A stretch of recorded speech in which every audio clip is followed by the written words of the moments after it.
Hello everybody in YouTube and Facebook land.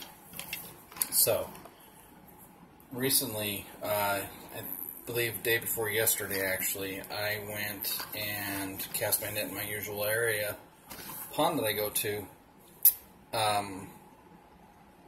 in a little bit of a different area of shoreline. And I usually only throw about 3 to 5 foot from shore to allow, because I have a 25-foot long hand line, it allows me to get close to the bottom without the line going taut and prematurely closing my cast net.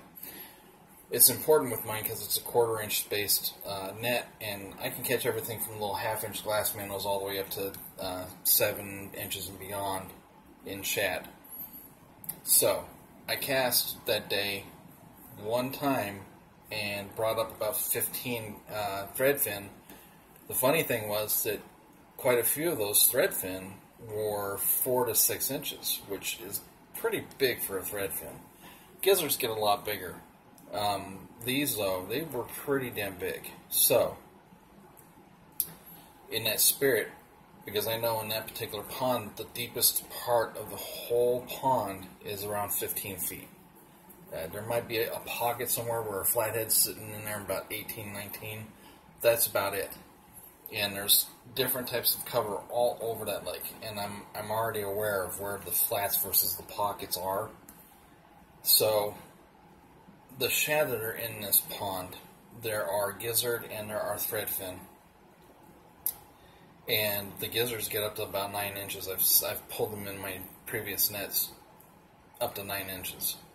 And it's been when they've been in spawn, so they've been up close to shore. But normally the gizzards are way the fuck offshore. They're way in the middle of the lake.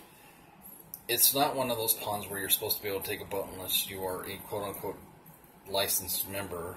But it's one of those places that the local PD don't care because it's on a business lot and on the front of one of the streets. So they really don't care because people are able to drive in there all the time. It's marked everywhere, but they really just don't care. So I go there. I will pick up other people's trash if they are stupid enough not to do it. Or just, debris of any kind, branches, tree stump, stuff laying on the ground, concrete. I'll throw it away. I figure if the people in the businesses who do watch us observe that somebody's cleaning up and being a shepherd of the environment, so to speak, that they'll not call people on us or turn the sprinklers on like they've done a couple times. Because there's one girl in there, one old lady in one of the businesses that she's just a freaking madman. I don't know what the fuck her chaotic psycho ass has got a problem with, but she's like the only one now. Most of the people are really nice to us. But there's been a couple times where there's been groups of people that have been foul-mouthed as hell, have thrown their trash everywhere. The last time this happened to me, actually, I was with, I know I'm going off track, but I was with my girlfriend. She saw everything. I said, I've got to do something about this. But there were a couple of almost full drinks, and it was all Circle K stuff and Walmart stuff. There were like 3 or 4 almost full sodas. And I'm going, what the hell? They upped and left. And they were swearing up and down the storm. They were making fun of us having our Asian rice hats on, which, they're the straw ones. Well, people all over the world have made straw hats, okay? They're not unique in that. They just happen to cover a lot of area and keep the sun off our heads.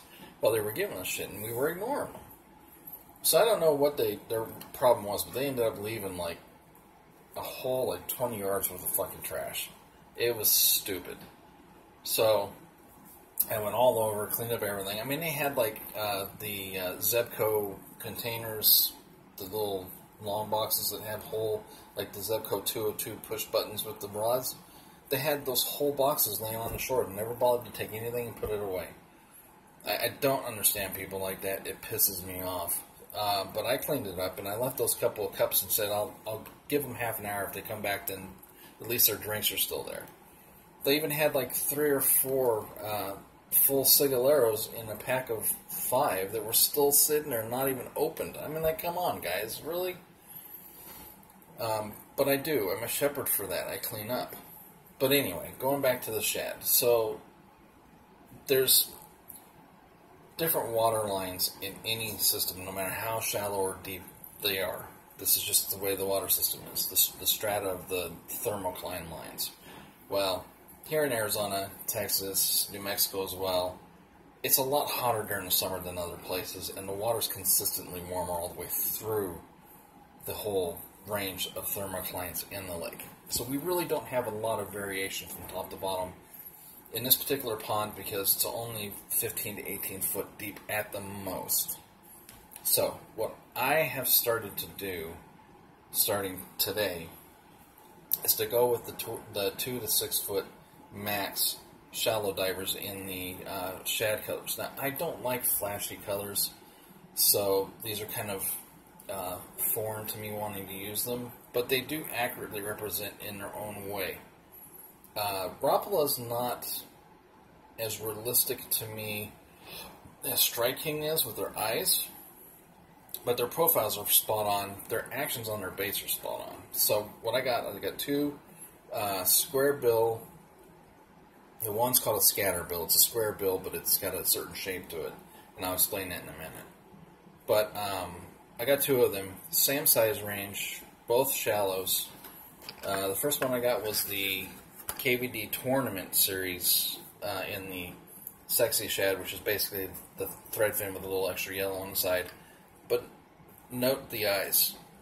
They're really nice, accurate eyes. And I haven't opened these yet, so I'm doing it now at the same time. I'm one of those people, I see these reviews on YouTube where everybody's like, ooh, look at this packaging. I could care less. I do not care about the packages. I care about what's inside the fucking packages, okay? So, here it is in all of its glory.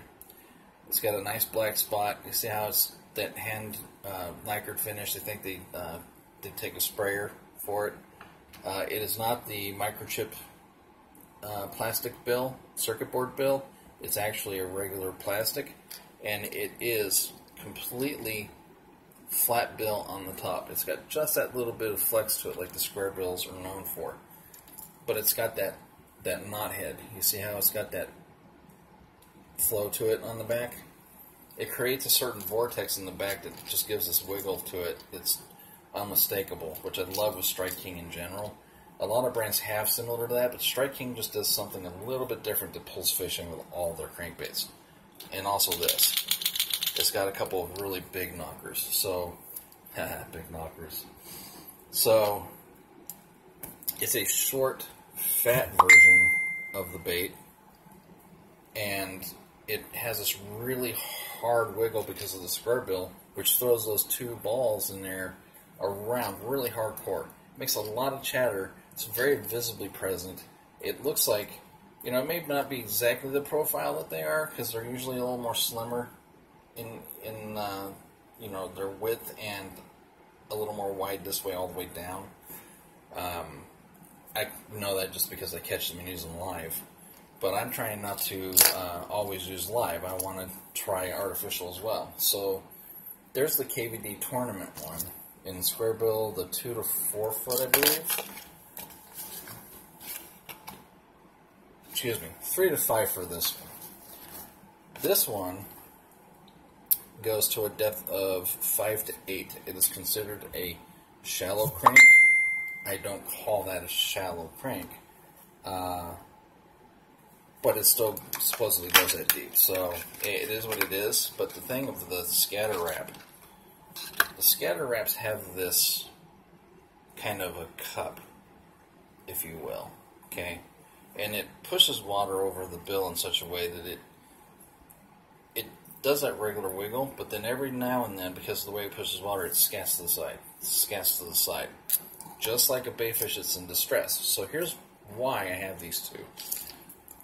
This one does the standard wiggle with a lot of rattling, makes a lot of noise, makes itself known, but it goes straight retrieve, and that makes it appear like it's not in any kind of danger and doesn't know that it is. Okay. And then you have polar opposite, the scatter one.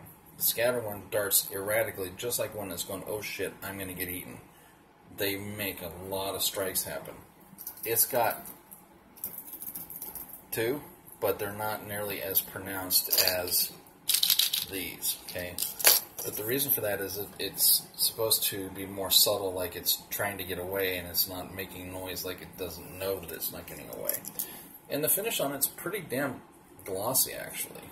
So I'm really intrigued as to see what these will do. The natural baits that I catch, the small bluegill, baby tilapia, the threadfins, the gizzards, the pike shad, or pike minnow, they're the ones that have the orange tails. They all work really good, and I catch them all and I use them, but these are for when I want to just cast for bass and I'm on a mission just for bass. I'm not just sitting there bait fishing. So I'm really hoping that it works well. I'm going to give an update later, and I'll let you know how it goes. So there's the rapala with that funky lip, and then there's the KVD Strike King that's got that more diggy, super rattly action. And I'll see how it goes.